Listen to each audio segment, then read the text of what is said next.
पहली बात, इस बात को आपको जानने की आवश्यकता है कि 2006 से 2008 के बीच में जो घटनाएं हुई,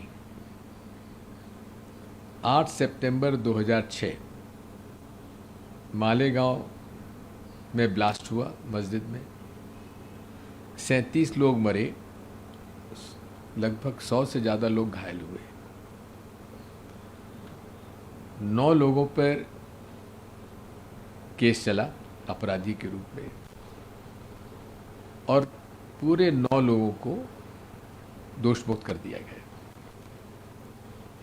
फिर फरवरी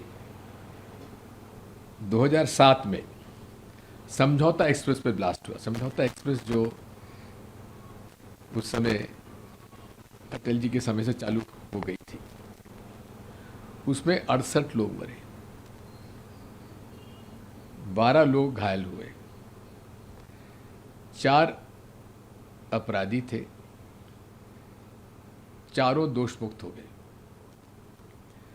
उसके बाद मई 18, 2007 में मक्का मस्जिद ब्लास्ट हुआ हैदराबाद में, 9 लोग मरे, 58 घायल हुए, 5 अपराधी के रूप में उनकी ट्रायल हुई और 5 को दोषमुक्त कर दिया गया। अजमेर दरगाह में ब्लास्ट हुआ अक्टूबर 11, 2007 में, 3 लोग मरे, 17 इंजर्ड हुए, 10 के खिलाफ मुकदमा दायर किया गया, जिसमें 7 लोग दोषमुक्त हो गए, 1 चूंकि मर गया था, 2 को लाइफ सेंटेंस हुआ, लेकिन हाईकोर्ट ने उनकी जो सजा थी सस्पेंड कर दिया, लेकिन वो भी आज छूटे हुए हैं। इसका मतलब ये है कि जितनी भी ये घटनाएं हुई हैं उसमें मुक्त हो गए, केवल 2 लोगों को सजा हुई और 2 लोगों की सजा भी सस्पेंड हो गई है। लोग तो मरे हैं, घटना तो हुई है, तो इसमें दोषी कौन था? ये ना तो इसका उत्तर सरकार दे रही है, ना पुलिस दे रही है, ना इन्वेस्टिगेशन एजेंसी ने जो केस बनाया था। अब ये मालेगांव का जो ब्लास्ट हुआ था, जिसका कि आज फैसला आया है, ये 29 सितंबर 2008 को हुआ था। 6 लोग मरे, 100 घायल हुए, 7 लोगों को अपराधी माना गया, केस चला और 7 दोषमुक्त हो गए। और इस केस में अदालत ने ये कहा है कि अपराधियों के खिलाफ कोई ठोस प्रमाण नेशनल इन्वेस्टिगेशन एजेंसी नहीं प्रस्तुत कर पाई, जबकि एनआईए ने कुछ समय पूर्व लगभग 1100 पन्ने का दस्तावेज प्रस्तुत किया अदालत सामने एविडेंस के रूप में, और ये मांग की गई कि दोषियों को उन्हें डेथ सेंटेंस दी जाना चाहिए, मृत्युदंड देना चाहिए। अब एनआईए की इन्वेस्टिगेशन में प्रोसिक्यूशन, एनआईए ने क्या कहा हम तो जानकारी इसमें रखते नहीं है, लेकिन इतना जरूर है कि इतनी सारी घटनाओं के होने के बावजूद भी किसी को सजा नहीं हुई। जिन 2 लोगों को सजा हुई उनको भी हाई कोर्ट ने उन्हें छोड़ दिया, छोड़ा नहीं है, लेकिन उनको जो सेंटेंस था, जो उनकी सजा थी, वो सस्पेंड कर दी गई। अब ये आरोप कांग्रेस पार्टी पे लगाया जा रहा है कि हमने हिंदू टेरर या संघ टेरर कहा है, जबकि संघ टेरर कहने वाले कौन थे? सरकार के गृह सचिव श्री R.K. सिंह,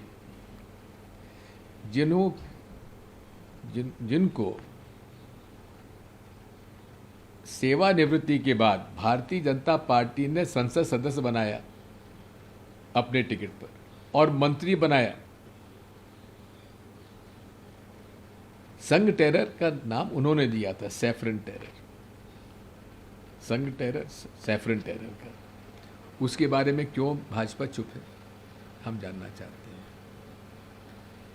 मेरा तो इसमें इतना ही कहना है, उस समय भी जब ये संघ टेरर या सैफरन टेरर कहा गया था तो मैंने और जनार्दन द्विवेदी जी ने इसका विरोध किया था कि आतंकवाद का कोई रंग नहीं होता है, और आतंकवाद जो है ये उन्हीं लोगों में देखा जाता है जो नफरत के आधार पर इस प्रकार की प्रवृत्ति में जुट जाते हैं।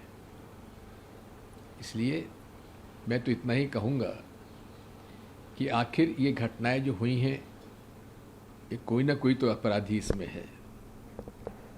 अगर ये सभी दोष मुक्त कर जाते हैं, ये सब लोग दोषी नहीं थे, तो आखिर दोषी कौन था, ये मेरा प्रश्न है। सर, क्योंकि अब जब हम बात कर रहे हैं 2025 है, तो जो घटनाएं हैं ये 2008, 6 और तब की है। तो 2014 में केंद्र से सरकार आप लोगों की चली गई कई जगह राज्यों में, उससे पहले नहीं थी। तो जहाँ पे जो एजेंसियाँ हैं सरकारों के अंडर रहती हैं, तो आप मानते हैं कि एजेंसियाँ कहीं ना कहीं नहीं प्रूव कर पाई, और अब ये राजनीतिक मुद्दा इसीलिए बन रहा है कि कुछ चीज़ प्रूव नहीं हो पाई? देखिए, ना मैं शासन में हूँ, ना मैं शासन में रहा हूँ। जो जानकारियाँ थी वो हमें आप लोगों से ही मिलती थी, और उन जानकारियों के आधार पर ही हम कुछ बात करते थे।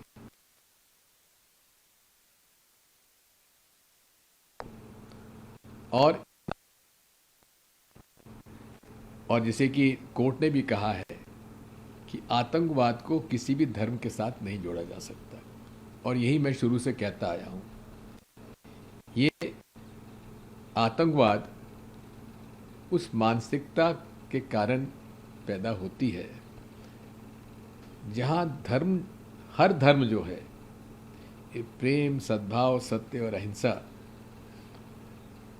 का और सद्विचारों का शिक्षा हमको देता है। तो इसलिए इसको धर्म के साथ जोड़ना अनुचित है।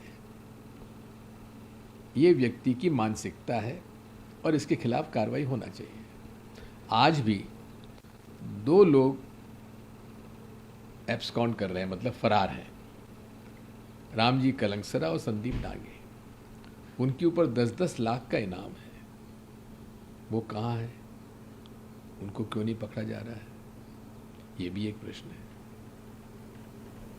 सर, आखिरी से उसके बाद में आफ्टर इफेक्ट्स भी दिखाई दे रहे हैं। 500 पॉइंट सेंसेक्स गिर जाता है, निफ्टी तकरीबन 0.6% गिर जाता है, और 5 महीने के न्यूनतम स्तर पर डॉलर के मुकाबले रुपया चला जाता है।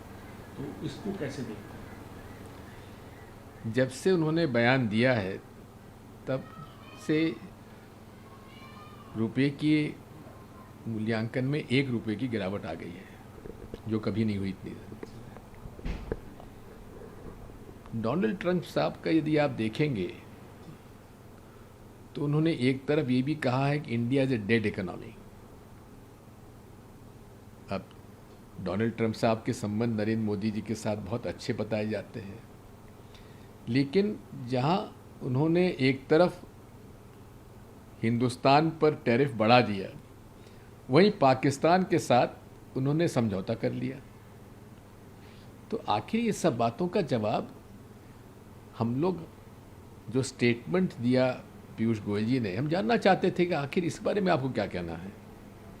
लेकिन सामान्य तौर पर कन्वेंशन ये है कि जब भी मंत्री कोई बयान देता है या पॉलिसी स्टेटमेंट देता है, तो विपक्ष के नेता को उसमें अपनी बात रखने का अधिकार होता है। लेकिन उपसभापति महोदय ने वो समय भी नहीं दिया, हम लोग मांग करते रहे।